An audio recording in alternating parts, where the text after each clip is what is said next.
Bioenergy is essential in Europe and in European policies in order to reach the 2020 targets set by the European Commission for 2020. So the aim is to reduce greenhouse gas emissions by 20% compared to 1990 levels, and to reach 20% of final energy consumption from renewable energy sources.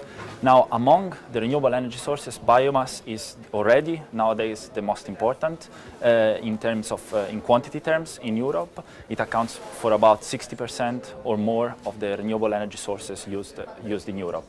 The forecast for 2020 by member states are that bioenergy will even increase will increase much more in its quantity. Therefore, it's very important to have policies in place that take care that this biomass and the raw materials that are used are grown and produced in a sustainable way. We have at European level a large set of legislations that deal with bioenergy and biomass, and they involve many fields, from agronomy and the agricultural policy, forestry. We have legislation to control and limit pollution in terms of industrial use of bioenergy.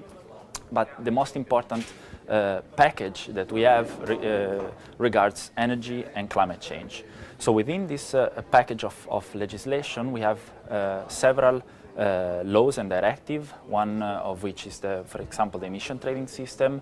But the most important piece of legislation that sets the sustainability criteria for biomass is the Renewable Energy Directive. Within this directive, the European Commission has set some sustainability criteria which are mandatory for providers and suppliers of biofuels in order for their product to be feasible, for example, to receive subsidies.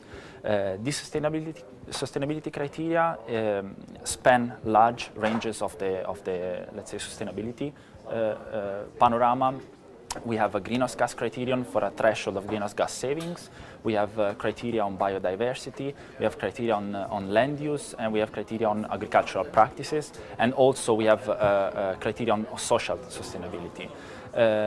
Now, these criteria have been in place since 2009. They are now being revised. There is a proposal from the Commission to revise these criteria in order to account for indirect land use change effects and factors.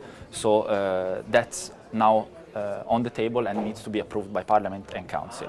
In order to continue this process of evaluating sustainability of biomass, there are several other aspects that can be taken into account. For example, the possibility of having mandatory criteria for solid and gaseous biomass is on the table, and the Commission should come out with a report during the next year.